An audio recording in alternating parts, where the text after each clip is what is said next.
नमस्कार, मैं हूं संजय शर्मा। आप देख रहे हैं 4 PM न्यूज नेटवर्क।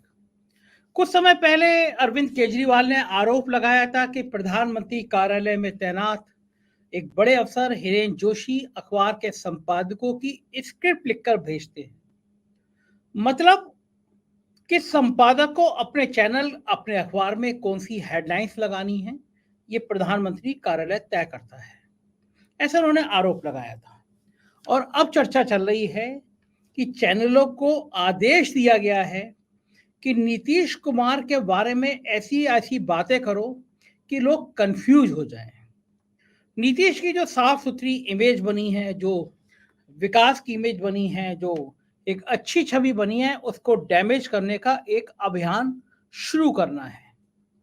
और गोदी मीडिया के चैनल जो हुक्म मेरे आका इस तर्ज पर तुल गए नीतीश कुमार की बदनामी कराने में, नीतीश कुमार को परेशान करने में और नीतीश कुमार के बारे में तरह तरह की कहानियां गढ़ने में। लेकिन सच्चाई क्या है? क्या यह सच है?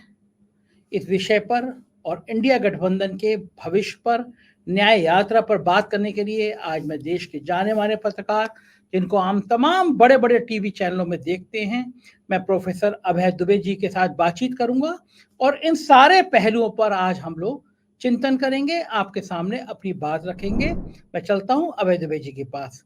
स्वागत है अभय जी आपका। और समझना चाहूंगा, चूंकि आपको बहुत ज्यादा अनुभव है, नीतीश कुमार को लेकर तरह तरह की कहानियां चल रही हैं। नीतीश कुमार एनडीए की तरफ चले जाएंगे, लल्लन सिंह को उन्होंने हटा दिया, पार्टी उनकी टूटने वाली थी, विधायकों ने मीटिंग करी, यानी कितनी कितनी कहानियां। चूंकि बिहार मोदी जी के लिए, भारतीय जनता पार्टी के लिए बहुत परेशानी भरा सबब है। बिहार में क्या हो जाएगा कह नहीं सकते। बीजेपी परेशान है। आपको लगता है कि नीतीश कुमार की जो कहानियां गोदी मीडिया सुना रहा है वो सही है, या कोई बड़ा खेल है नीतीश कुमार को बदनाम करने के पीछे? सही जगह पर रखी है, नब्ज पे उंगली रखी है, समस्या की नब्ज पर। ये बात आपकी बिल्कुल सही है कि नीतीश कुमार को इस समय एक बहुत बड़े दुष्प्रचार के अभियान का सामना करना पड़ रहा है। मेरे ख्याल से ऐसा अभियान, ऐसा साइकोलॉजिकल वार, ऐसा मनोवैज्ञानिक युद्ध किसी नेता के खिलाफ कभी नहीं छेड़ा गया। शायद राहुल गांधी का जो पप्पूकरण करने की कोशिश की भारतीय जनता पार्टी ने बहुत लंबे अरसे तक, वो भी एक तरह का साइकोलॉजिकल अभियान था। वैसा ही साइकोलॉजिकल अभियान नीतीश कुमार के खिलाफ छेड़ा गया है। इसका एक पहलू है, यह है कि नीतीश, बार बार ये कहा जा रहा है कि उनका स्वास्थ्य खराब है, और इशारा ये किया जा रहा है कि उनका दिमाग अब पहले की तरह काम नहीं कर रहा है, वो भूलने लगे हैं। इस प्रकार की अफवाहें फैलाई जा रही हैं। राष्ट्रीय स्वयंसेवक संघ का जो अफवाहों का मार्केट है वो काफी इस वक्त गर्म है। लगातार कहा जा रहा है कि नीतीश कुमार कहीं जाते हैं और जैसे एक किसी नेता के परिवार में किसी बुजुर्ग का देहांत हुआ तो अपनी पार्टी की, तो उसके यहाँ गए तो वो उसके शव पर फूल माला चढ़ाने की बजाय वो उस नेता के ऊपर ही फूल चढ़ाने लगे। इस प्रकार की पहली एक तो अफवाह उड़ाई गई। फिर नीतीश कुमार ने जो विधानसभा में वक्तव्य दिया था, या जीतन मांझी के बारे में जो वक्तव्य दिया था, उस वक्तव्य के बहाने से नीतीश कुमार को कोई इस तरह की भयंकर बीमारी हो गई है जिससे उन्हें जबान पर काबू नहीं रह गया है और वो अनाप शनाप कहने लगे हैं, और इस तरह वो मुख्यमंत्री पद के योग्य नहीं रह गए हैं और अब उन्हें रिटायरमेंट ले लेना चाहिए।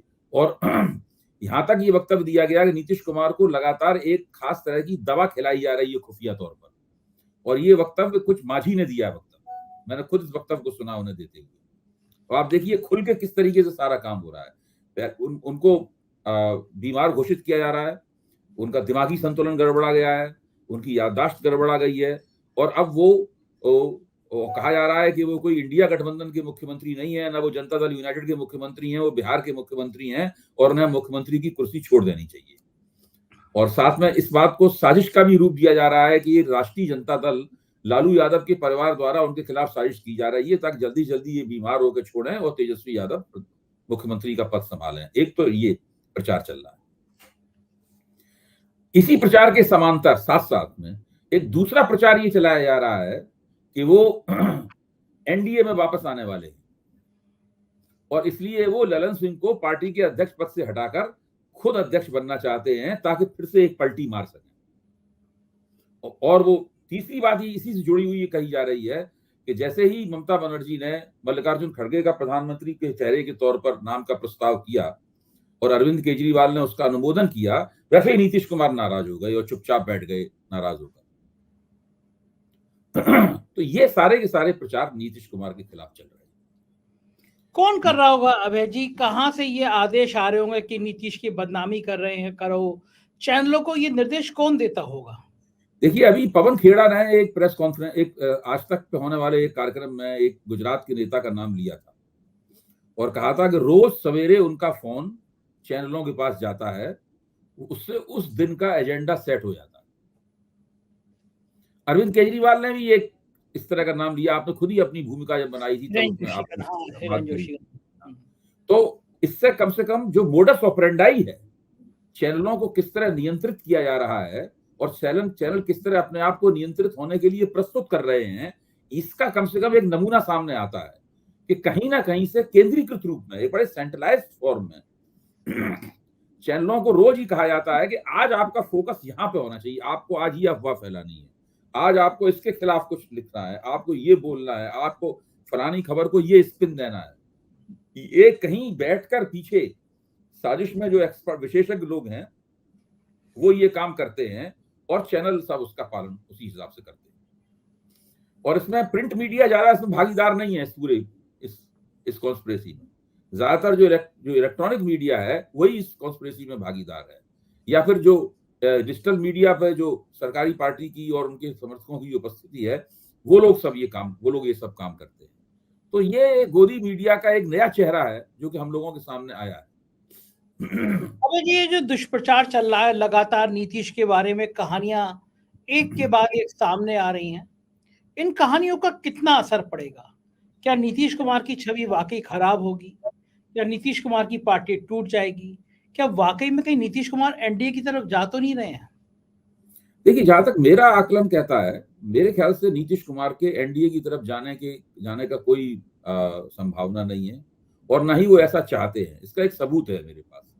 वो सबूत ये है कि जब जो प्रस्ताव ललन एक दिन पहले तैयार किया गया था, उस प्रस्ताव में नीतीश कुमार ने खुद एक पैराग्राफ जुड़वाया था अपनी तरफ से और उस पैराग्राफ में साफ कहा गया था कि जब भी हम गरीब की बात करते हैं, जब भी हम दबे पेशे की बात करते हैं, जब भी हम शोषित की बात करते हैं, भारतीय जनता पार्टी फौरन सनातन लेके सामने आ जाती है। इसलिए उसके साथ संघर्ष करना हमारे लिए जरूरी है। तो इतनी आक्रामक आलोचना उन्होंने स्वयं जुड़वाई थी। जो व्यक्ति एनडीए में जाने की तैयारी कर रहा होगा वो इस प्रकार का पैराग्राफ उस प्रस्ताव में नहीं जुड़वाएगा। ये उस बात का सबसे बड़ा प्रमाण है।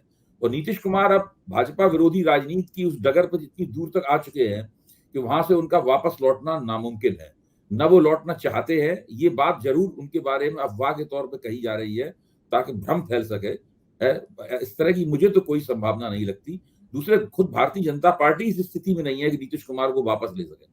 इसीलिए मैं कह रहा हूं ये दुष्प्रचार ही है केवल।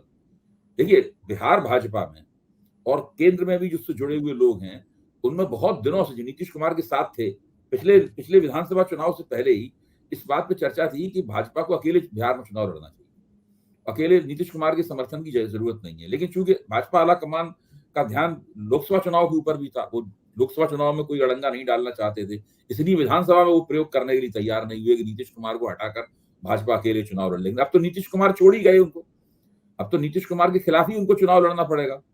तो अब भाजपा ने अकेले चुनाव लड़ने की पूरी तैयारी कर ली है। अब भाजपा में भी नीतीश कुमार के लिए कोई गुंजाइश नहीं है। देखिए, अब रास्ते बंद हो चुके हैं। अब नीतीश कुमार को भाजपा विरोधी राजनीति करनी है और भाजपा को नीतीश कुमार विरोधी राजनीति करनी है।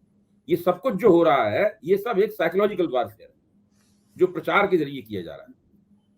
तो अभय जी, फिर लल्लन सिंह को पार्टी के अध्यक्ष से क्यों हटाया गया? जब सब कुछ ठीक चल रहा था तो अचानक लल्लन सिंह को अध्यक्ष पद से हटाने की वजह क्या हो सकती है? देखिए, सब कुछ ठीक चल रहा था, इसका मतलब ये नहीं है कि नीतीश कुमार कोई लल्लन सिंह से या पार्टी का कामकाज जिस तरीके से चल रहा है उससे कोई बहुत ज्यादा संतुष्ट थे। अच्छा, नीतीश कुमार पार्टी के सर्वे सर्वा है, पार्टी के सर्वोच्च नेता है। उनसे बड़ा नेता तो पार्टी में ना कोई था ना कोई है। उन्हीं की स्थापित की हुई पार्टी है और ना आगे कभी होगा। तो मैं ये मानने के लिए बिल्कुल तैयार नहीं हूं कि नीतीश कुमार को लग रहा था कि पार्टी पे उनकी पकड़ कमजोर है। ये देखिए, आप इसे मल्लिकार्जुन खड़गे कांग्रेस के अध्यक्ष हैं, क्या इसका मतलब ये निकाला जाए कि राहुल गांधी की कांग्रेस में पकड़ कमजोर है? जगत प्रकाश नड्डा जब भाजपा के अध्यक्ष हैं, क्या इसका मतलब ये निकाला जाए कि अमित शाह की ये नरेंद्र मोदी की पार्टी में पकड़ कमजोर है? इसका ये मतलब तो नहीं निकाला जा सकता। इसी तरीके से ललन सिंह अध्यक्ष की जिम्मेदारी निभा रहे थे। हो सकता है कि नीतीश कुमार को लगता हो कि अगर उनके हाथ में लोकसभा चुनाव के दौरान पार्टी की बागडोर सीधे सीधे रहेगी, तब वो पार्टी का प्रबंधन जो है ज्यादा अच्छी तरीके से कर पाएंगे।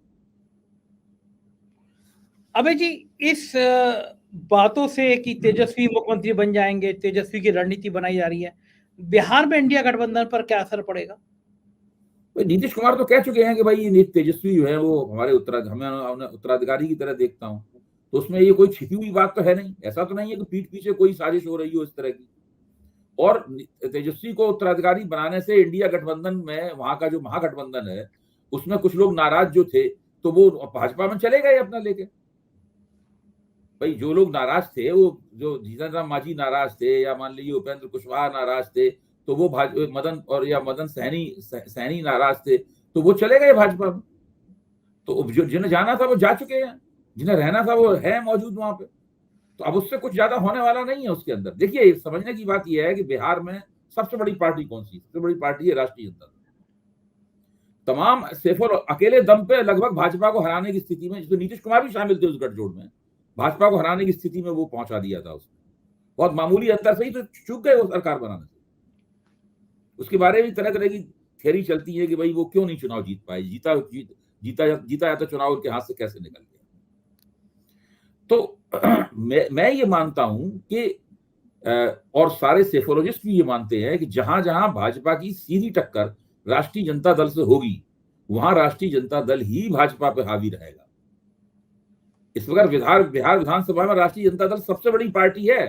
वो भाजपा से भी बड़ी पार्टी है, नीतीश कुमार से भी बड़ी पार्टी है, वो सबसे बड़ी पार्टी है वो राष्ट्रीय जनता दल।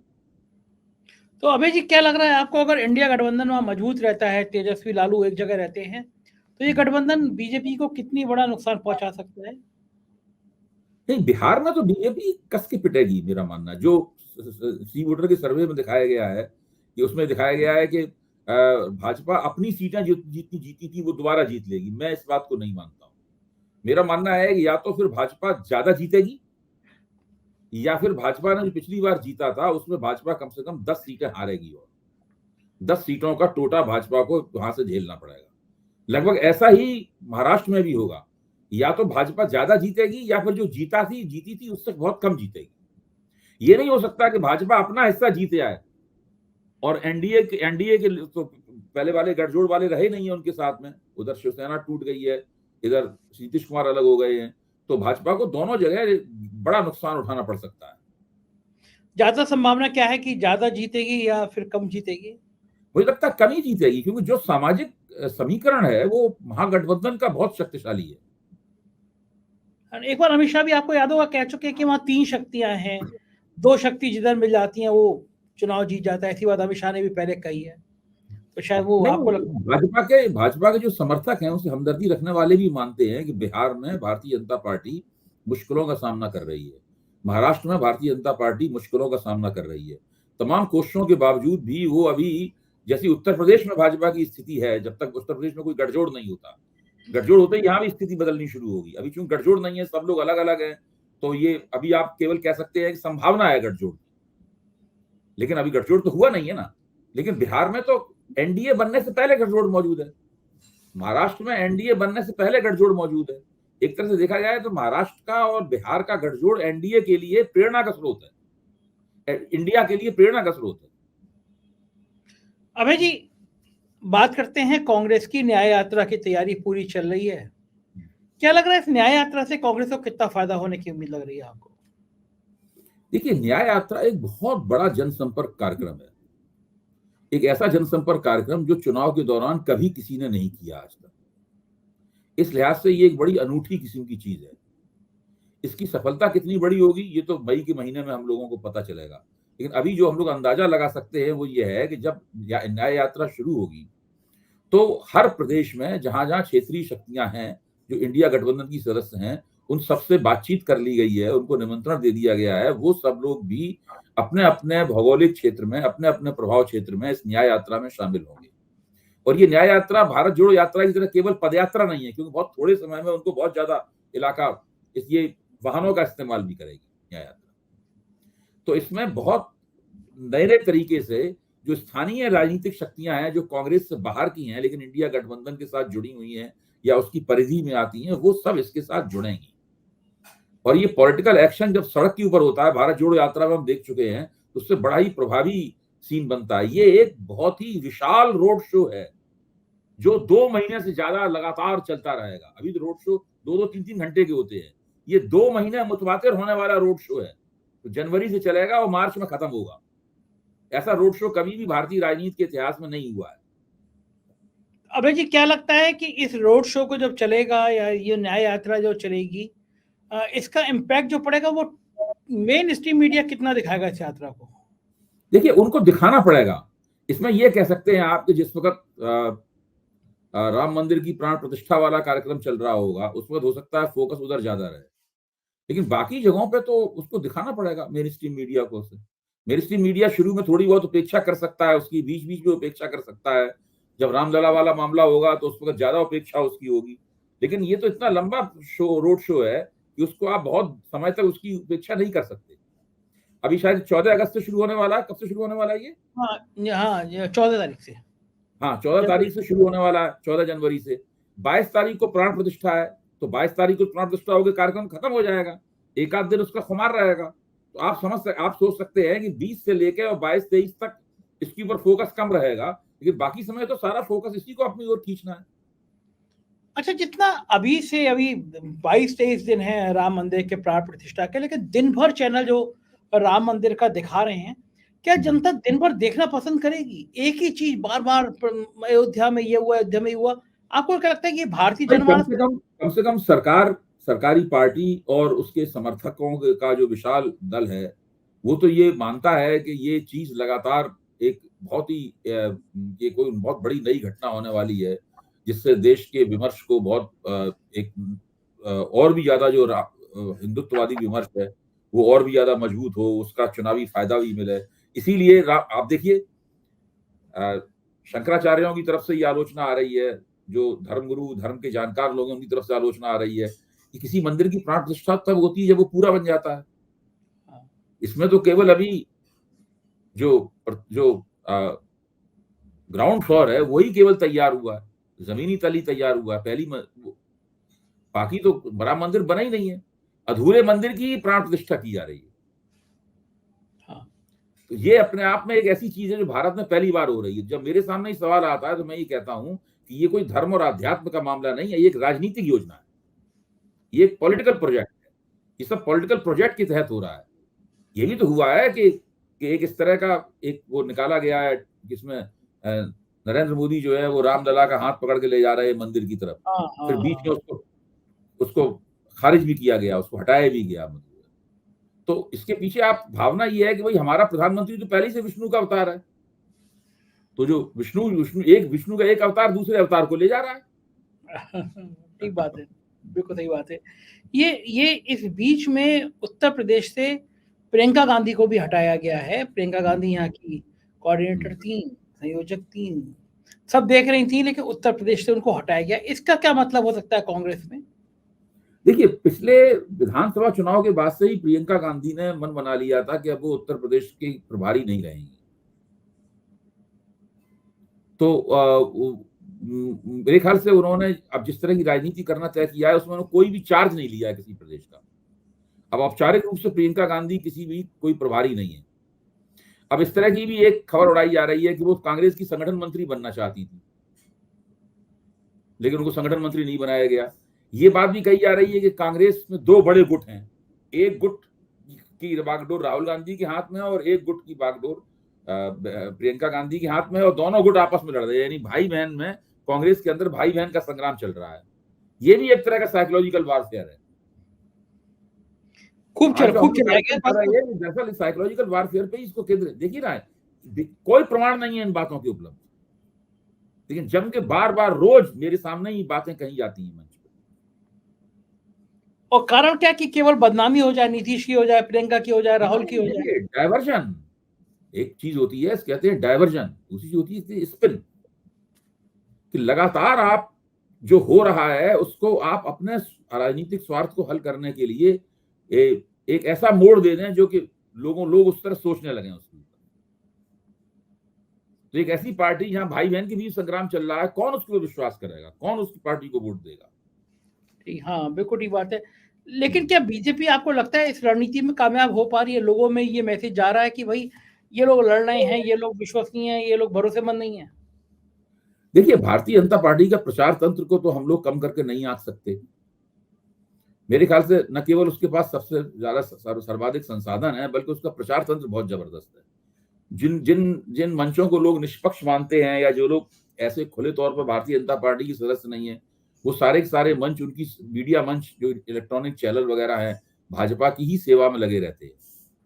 भाजपा की तरफ से ही मिलने वाले निर्देशों के जरिए उनका हालत यह है कि भाजपा का प्रवक्ता अगर किसी मंच पे है मौजूद, किसी टीवी चैनल पे मौजूद है, और उसको लगा कि उसको कम बोलने दिया गया, तो बड़ी जबरदस्त रूप से चिल्ला चिल्ला के शिकायतें करता है। बाद में कहता है आपने बाद मुझको में बोलने नहीं दिया। हाँ, बाद में शिकायत करता है, संपादक को फोन करता है, चैनल हेड को फोन करता है कि आपने मैं बोलने नहीं दिया गया, हम देख लेंगे आपको, ये वो। और जरा भी उसको लगता है कि उसकी मर्जी नहीं चल रही है, तो वो लोग कह देते हैं हम इस चैनल में नहीं आएंगे। तो वो चैनल वाले की दिल की धड़कनें रुकने की हालत हो जाती है।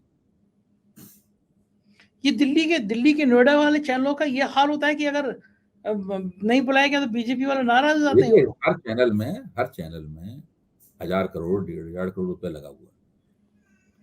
तो अब वो लोग सरकार से और सरकारी पार्टी से किसी किस्म का पंगा लेने की स्थिति में तो है नहीं। यही कारण है कि जो प्रेशर होता है वो प्रेशर मान लिया जाता है। वो तो मानना ही पड़ेगा प्रेशर भाई। जब जब जो गेम कैपिटल इंटेंसिव है, पूंजी सघन है, जहां पे इतना बड़े पैमाने पे पूंजी लगी हुई है, वो लोग कोई जोखिम लेने को तैयार नहीं होगी किसी भी तरीके से। और ये इसीलिए कह दिया, सरकार भी ऐसी है जो कंट्रोल करना चाहती, कंट्रोल फ्रीक्स हैं बैठे हुए यहाँ।